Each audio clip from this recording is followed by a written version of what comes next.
how do we get a billion people to create software was kind of the thesis from the start. 85% of the Fortune 500 use Replit already. I'm like, all right, you guys only need 15% more. You were the first product manager to work on the agent at Replit. I remember when I first joined, this idea of like a billion software creators, I was trying to wrap my head around it. It was like, is this possible? I think the past 2 years have made me like think it's inevitable that this will happen. I was talking to a student a couple of months ago and he told me he has like 9 apps that he's working on. He's going to release them. I'm like, get one app to have one user and that'll teach you more than having all these 9 apps built, right? Even if it's your parents, your family, your friends, get them to try it because that feedback loop is what kind of teaches you more about how to build. I don't think that people are realizing how much you can actually build on your phone. We've had users who are like running Replit in their like Tesla on their screen. I actually did this once where I had it up on the projector and had a few friends and we were all just like jamming on an idea. So it could be fun. Yeah, instead of going out, you could just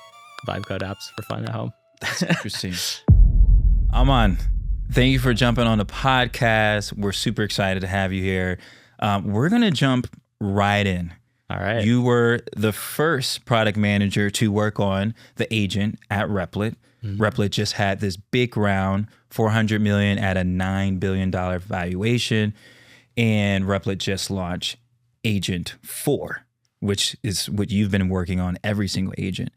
Maybe you could talk to us about like what's been happening inside of Replit. You started at Replit almost 4 years ago, 1 to 2 million of revenue, now well north of 200 million of revenue in the last 18, 24 months. What's the current state of what's happening in software where people are building or potentially vibe coding? Yeah. First of all, thanks so much for having me on the pod. Really excited to be here. Really excited about the content you've been making.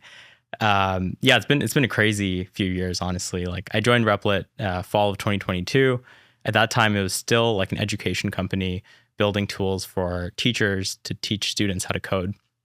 But since then, the mission and vision has always been about making software more accessible. How do we get a billion people to create software was kind of the thesis from the start. And yeah, since then, I mean, obviously the AI has kind of been the big thing over the past few years, but Replit's been at the forefront of that, taking all of like the innovation from the new models and making that into a tool that someone can use very easily to create software. The past few months, we've been working on Agent 4, as you mentioned. Announced the fundraising round, announced the new product. Had a documentary. Had a documentary that launched. Yeah, a lot of stuff in about a week, but it's been building up to it for a while now. I think right now it's really exciting seeing how software and the idea of coding is not just for creating apps. A big part of Agent 4 is about taking like this vibe coding or software creation and bringing that to like everything. So creating videos, creating slide decks, creating mobile experiences, not just web applications, and kind of changing how knowledge work is done overall. So that's been a big focus for Agent 4. And the main focus for the launch has been around creativity. So in a world where a lot of the hard stuff is automated away, what is like the human aspect that's left and what is the creative aspect that you can focus on rather than all of the mundane day-to-day software work? Yeah, it basically frees you up to like have this human as the moat opportunity where you can be the judge, you can have the taste, and you're the person that's kind of like driving, but you don't have to build a car. You don't even have to drive the car. Exactly. The car is almost autonomous. Yeah. I love that. I do want to dig in first into like those early days and maybe you can juxtapose those to now. What did you potentially think that you guys might have got wrong or learned, challenges that you learned from early days? And then how does that change for today when you're launching Agent 4? Totally. Yeah, I mean, I think a lot has gone right, a lot has gone wrong. Amjad just recently retweeted an image from his original deck, I think, from like YC or Series A deck, for sure, where he actually talks about like AI-assisted software creation. And this was probably like over 5 years ago when no one was really talking about that, especially in this like everyday person context. So from that sense, like the vision has been there from the beginning and has been right in that, hey, software is this thing that a select few have been able to do because of education hurdles, because of technology just being difficult to learn about. And we wanted to bring that to everyone. So the underlying kind of idea has been there the whole time. I think from what went wrong, I mean, if you just look at our business from a few years ago, we did a lot of things, but we were just a bit too early and for the wrong audience. So we had like a whole community and a whole like economy built on Replit, but it was just the wrong audience at the time. So we've had to kind of rebuild and pivot towards this new audience of builders that we're focused on now. And who's the new audience? Maybe dig in deeper to the audience. I mean, it's still such a wide range of people, but I'd say the most successful folks on Replit today are people who are coming in excited about building businesses, excited about taking their ideas and generating their first dollar of revenue. So it's not just about spinning up a weekend side project, but it's about taking that, distributing it, getting people to buy whatever you're building. And that's where we've seen a lot of excitement, and that's what keeps me up and gets me pumped about what we're working on. Yeah, so is that also kind of driving this gig economy and almost taking gig economy from, hey, just use your car or pick up groceries to, no, like start your own business. Yeah. And instead of getting paid for, smaller pieces, you get paid for like potentially building a tool that I can run my business on in the future, building like software tools that people run their businesses on. Yeah, exactly. So technology up until now has been a lot of these huge like bundled pieces of software, and we're seeing people start to create now more like individualized personal software just for themselves, just for their friends, their team at work, and then building businesses around that. Even if it starts small, we've seen, this idea that you can take what you built and start selling it pretty quickly.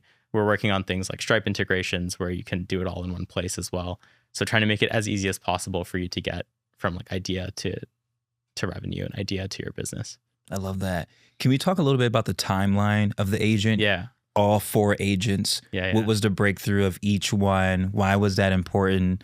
And then we'll love to ask you about the future after that. Totally. Yeah. So let's start. Agent 1 was September 2024. And I guess to set the stage, I actually remember, I think in August, I ran this little like hackathon with a friend here in New York where at the time it was mostly like Cursor, ChatGPT, like those types of tools. Nothing was fully integrated, especially for a non-technical person. And I was showing my friends who had never coded before how to use these tools. And there were so many hoops to jump through. It was like, install this software on your laptop, then explain, hey, I want to make a web application, and explain the languages you want to use and all these things. And some people did it, but most people were like, yeah, this is cool, but I don't know if I can take it all the way. In September, when we launched Replit Agent, it was meant to be like a low-key test launch, like experimental thing. And from that first video, it kind of just struck a nerve because it was the first real like commercially or like consumer grade agent that was available for creating software. And it took away a lot of the pain of thinking like, what technology should I use? What language should I build my app in? And it just made it really a creative experience and this like empowering creative experience from day one. So that was the first agent. It was just like a novel, new experience. A toy, if you. It was a toy. It was very much a toy. And it's funny, I looked back at some of the apps I was building then in September 2024. And I remember like the night recording those demos and my mind was blown. But if you look at it now, you're like, what is this? Like, this is like the most basic app I've ever seen. Like, why are people freaking out about this? Just goes to show how far things have come as well. That was Agent 1. February, March of 2025 was Agent 2. That was building off of Sonnet 3.7. So the new Claude model, which was very powerful. We kind of re-architected the agent around more of the thinking loops so that the agent can go deeper and do more complex tasks. That was fundamentally, I think that's when we started to see businesses realize that, hey, this is something I can use at work. We started seeing more serious apps being built on Replit. And that's kind of what pushed our growth throughout the summer. Agent 3 was last September. That's when we focused on autonomy. Autonomy was like the big kind of keyword. And now you see that everywhere. But at the time, again, it was something that we were just thinking about and starting to explore. Having the agent actually run for, I think it was like over an hour. And we kind of had these time benchmarks where we're trying to see how long can the agent push itself for, how long can it go without you having to intervene, which really set the stage for a lot of the kind of fully asynchronous agents that we're seeing these days. So that was the big push in September last year. And that led us now to Agent 4, which we just launched March 10th, I don't even know what's the date, like last week. Yeah. Every day feels like a week. So last week, where the main focus is around creativity. So in this world with autonomy, with agents who can run for hours, with agents who can build so many different types of things, how do we bring the power back to the human in the loop to be creative, to explore their ideas, and to not be blocked waiting for the agent to finish its work, but to be able to go and tackle something else while the agent is working on a different task. And that launch involved parallelism, which allows you to work with multiple agents at one time. It also allowed you to create multiple different types of outputs, so slide decks, videos, mobile apps. And it also created this new design canvas, which is a new place to explore ideas. Let's jump into the design canvas. Yeah. I know your background is in design engineering. Yep. You work between being a PM, but also a designer at Replit. Like, what does design mean to you? But also, how is that being kind of like built into the agent, and what are the new capabilities? Yeah. My background is mostly like a mix between design and development, and like the term design engineering is really popular now, but when I was starting out, it wasn't really a career path. When I was doing research, I was like, oh, he's studied design engineering. Yeah. And then I also had Claude do some stuff for me, and I was like, ask him questions about design engineering. Yeah. He really likes design. No, I do. I mean, I've been kind of at the intersection of like design and engineering and product stuff. And when we first had prototypes of this canvas, something just started to click. What does canvas mean to all the non-technical people? Yeah, I mean, canvas is a very vague term, almost intentionally. I'd describe it as this space for exploring ideas. So whiteboard, essentially. Basically a whiteboard, like a place where we can make it as easy as possible for you to explore your ideas, to connect with the agent.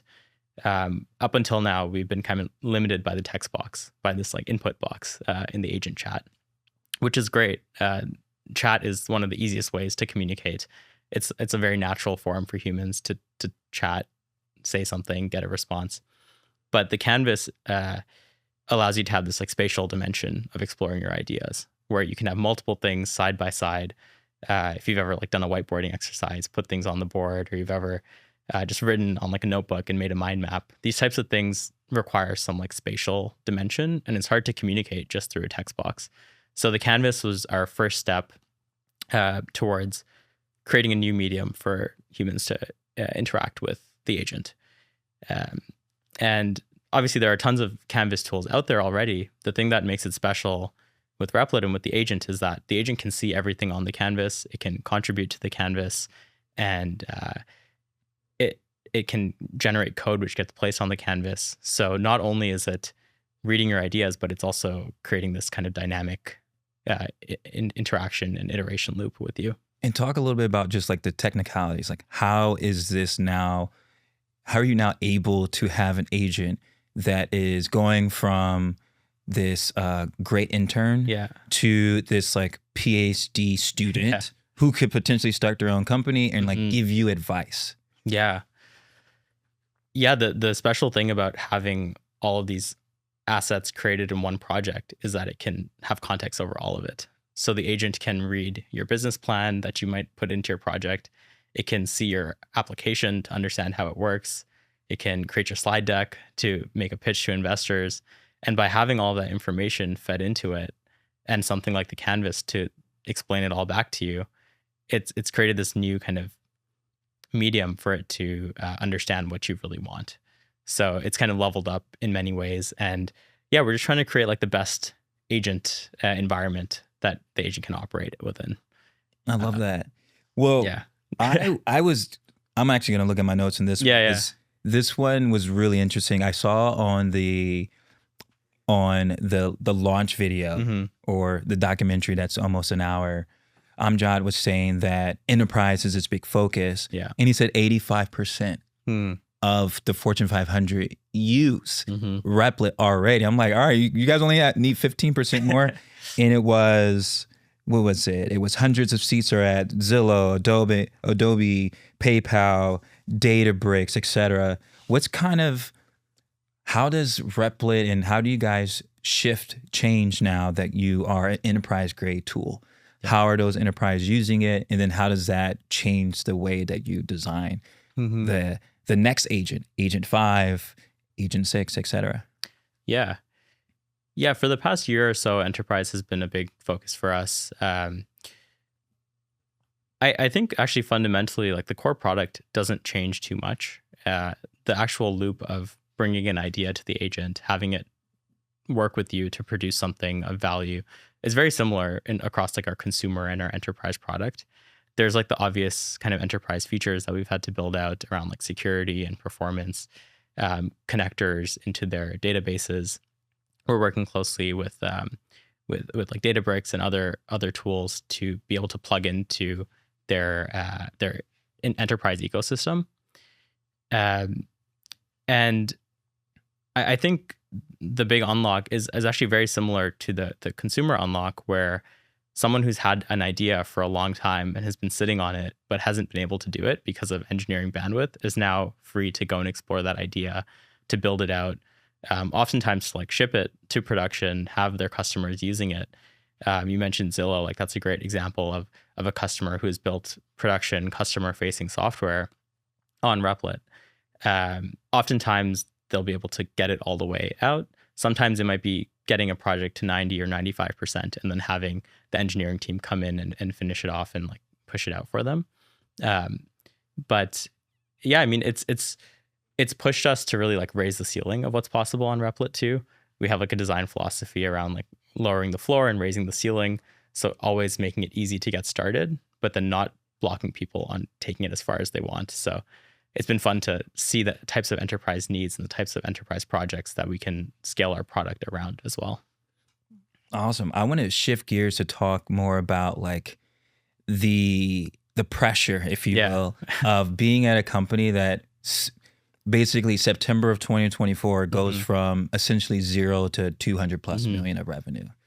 And in their announcement, they talk about, hey, we just raised this 400 million. We're at a $9 billion valuation. We're at whatever 200 and some change, and we're now going for $1 billion ARR. Yeah. Maybe I can say, like, what's the mentality of someone who's coming to work at Replit? I know a lot of you guys are working 996, and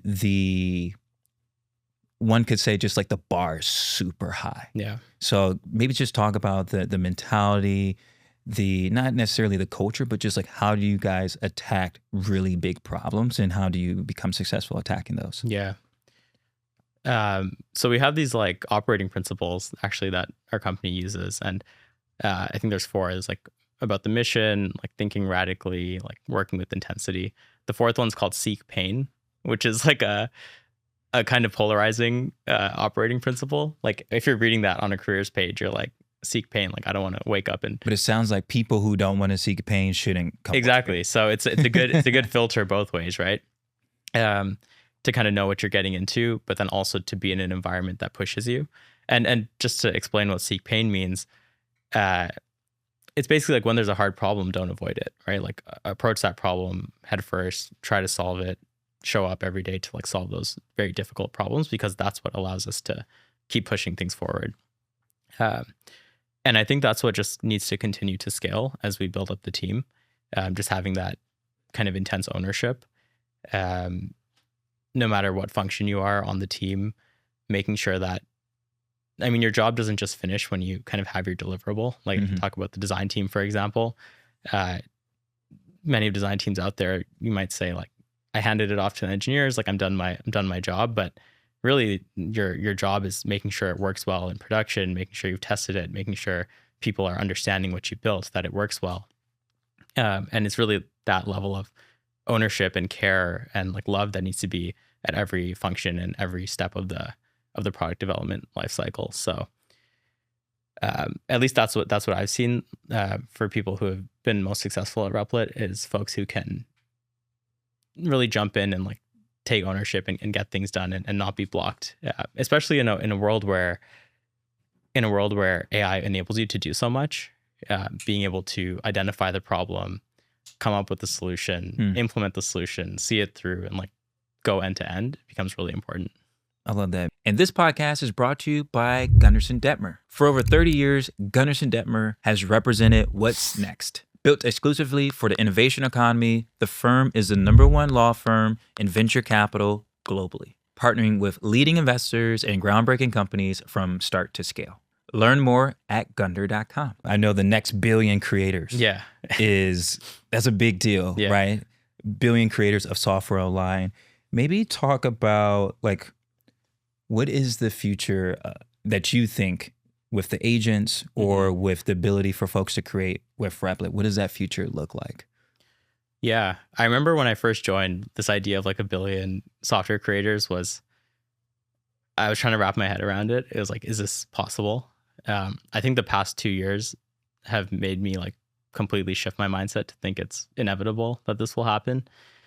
The key thing is like the word creator. So instead of being software developer, when the team was coming up with that, it was very intentional around software creation rather than software development, because the actual act of creating might look very different from what software development looked like for the past few decades.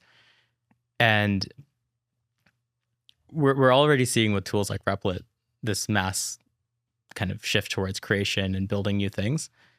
I think in a world with a billion software creators, the actual creation, it might not be everyone like vibe coding apps every day to sell their software, but it might just be kind of baked in to the day-to-day tools that you use. Like maybe your phone or something would just create some software like on the fly for you to accomplish some task, right? Or maybe a social network might have some software element embedded into it and make it very easy to create. In the same way that you can post a photo on Instagram, you might just be creating some software that is like short-lived and does some task in that time. I want to actually jump in on that because I don't think that people are realizing how much you can actually build on your phone. Yeah. And I've been using Claude Code. I've used Replit. Horacio and I were at dinner a few weeks back, and I had this problem that I didn't think that Replit could solve. It was a problem where I had a photo that was made in Gemini, Nano Banana. Yeah. But I wanted it to be put into a PowerPoint where I can like move everything around, where it's actually editable. And no AI service could get it done. Yeah. And Horacio was like, bro, why didn't you just put that in Replit? I was like, I thought Replit built apps. And he puts it in Replit and it recreates the photo that I tried to put together seamlessly. Yeah. And the funny part about it is Horacio was like, I know exactly how the agent will do it. The agent will take screenshots, it will do this, it will do that. So I'm curious, maybe you can talk a little bit more about, even if you don't have a computer, or even if you're not in front of a computer, how does Replit work on the phone, and what are its capabilities, maybe even in some stories or examples? Totally. Yeah. One of the great things about Replit, again, back to the goal of like accessibility, is we have this amazing mobile app, which can do pretty much everything that you do on the web version of the app. And you have full access to the agent. You can chat with the agent. You can kick off projects, create new things, all from your Android or iOS device. That specific story, it's funny because you think of Replit as a place to make apps or to like write code, but it's pretty fascinating that code is like the best way to accomplish a lot of these tasks. And you see slide that with decks, pictures, videos. Exactly. I want to talk more about video stuff too, because when I saw there was something on X around video, I was like, dang, that's really interesting. Yeah, it's I mean, you see there's a lot of these like AI creators these days who talk about their workflows and how they're using tools like Replit or Claude Code, and they run their like whole life through it because code is just such a great medium to execute tasks and to have kind of very clear direction with an agent. And we've seen that as well, which is why we've gone down this path of using Replit as like the environment to create all of these different outputs and these different file types. But yeah, I mean, it's exciting to be able to do it all on mobile. And I've talked to a bunch of our customers where I'd hop on a call with them. We'd be talking about their experience. It's funny, anytime we interview someone who's a mobile user, they always call in from their phone. So you immediately know like this person's a Replit mobile user because they're never like joining the Zoom or Google Meet from their laptop. They're joining from their phone. Like they're in their car, they're somewhere calling in from their phone. So that's the first giveaway that this is a mobile user. And a lot of them don't even know that Replit has a web experience. They're like, oh, I saw it on the App Store. I thought it was just an app. And then I'm like, oh, that's crazy that you've gotten this far. You've like some of them building businesses literally like connected to Stripe, selling products, selling their software, just all through the mobile experience. Wow, that's so sick. Because I was thinking about it because our podcast is Yeah. mainly on YouTube right now. And then I even started a vlog that's mainly on YouTube. But when you start looking at your YouTube analytics, you start to see who's watching it from tablet, who's watching it from mobile, who's watching it from TV, and who's watching it from their computer. And it's really interesting to see how many people watch video from their TV at home. Do you think there's a future where people are like just throwing their what's on their computer or what's on their phone up to TV and building projects from their TV? I mean, I wouldn't rule it out because you really never know. Like, we've had users who are like running Replit in their like Tesla on their screen. We had we did like an ad campaign a while back where one of my coworkers was like skydiving and had his phone out. So people do use Replit in the randomest places. I was talking to one customer and she was saying she loves to play tennis, and in between each set, she'd just like go and send a prompt and then switch sides. And like, there's people everywhere using different devices. TV is an interesting one. That could be like a social experience, maybe like you and your friend. Oh, especially when you're building together. Yeah, exactly. Like, I actually did this once where I had it up on the projector and had a few friends and we were all just like jamming on an idea. So it could be fun. It's like instead of going out, you could just vibe code apps for fun at home. That's interesting. So without telling us any secrets, I am just curious of what do we think is next to come. So we've had it started as a toy, and then it started running for a few minutes. Then it's running for hours now, and now we have a canvas and something that's more digital than just the chat box. What are some big arching goals that you think Replit or just like AI agents in general are about to go after in the next kind of like 12 to 18 months? Yeah. I mean, 12 to 18 months, it's really hard to say, because if you asked me the same question in like September. 18 months ago, it's honestly really hard. I can tell you what's top of mind right now for me and for a lot of the team. I think one is, especially as we're going into enterprise and more serious business, thinking about what kind of implications come with that. So thinking about security, thinking about maintaining these apps. Like, anyone can spin up an app in a few hours, but what does it look like to build something that's durable for months and for years and is actually a core part of your business? So that's something that we're thinking about and working on right now. I think the creativity aspect is something that we'll continue to double down on, both like in the Canvas forum that we talked about, but also, in the same way that we made it easy for anyone to create software, we should make it easy for anyone to explore their ideas. And you don't need to be like a professional product designer to create something amazing, but we should help you kind of extract those ideas and to work with you to come up with those ideas. So that's one thing that we're thinking about. And I think the last pillar here, I mean, if you've used like Claudebot or any of these tools that are a bit more proactive, I think that's really exciting to think about how Replit could eventually go in that direction. I don't know what that looks like yet or how that could work, but more tools that act more as a teammate rather than this thing that you need to constantly go and call on. Wow. Yeah. And maybe to end, I'm curious if you have any advice for builders out there. So if someone who is watching this, who has been sitting on an idea or is looking for that technical co-founder, et cetera, or is technical. Yeah. Like, what should they be thinking about building? What tools should they be leveraging and using? And what's in store for them in the future, specifically with Replit? Yeah. I think a couple things. I mean, the most important advice is just start building. Like, you don't need to think too much about what should be done and everything. Just like get out there, start trying things, start experimenting. I was talking to a student a couple of months ago, and he told me he has like 9 apps that he's working on. He's going to release them. I'm like, dude, just get one app to have one user, and that'll teach you more than having all these 9 apps built, right? Get it in someone's hands, even if it's your parents, your family, your friends. Get them to try it, because that feedback loop is what kind of teaches you more about how to build. And I think the other thing is, people like ask me about what AI tools do I use personally. I'm curious too, if you had any. Well, my answer is I'm like super basic in like what I use. I don't have this crazy like workflow optimized. I forgot about that. I asked you this. Like I think we talked about 3 this. times. Yeah, like, I actually just I'm like, a Replit maxi. I use Replit. I use like ChatGPT, Claude.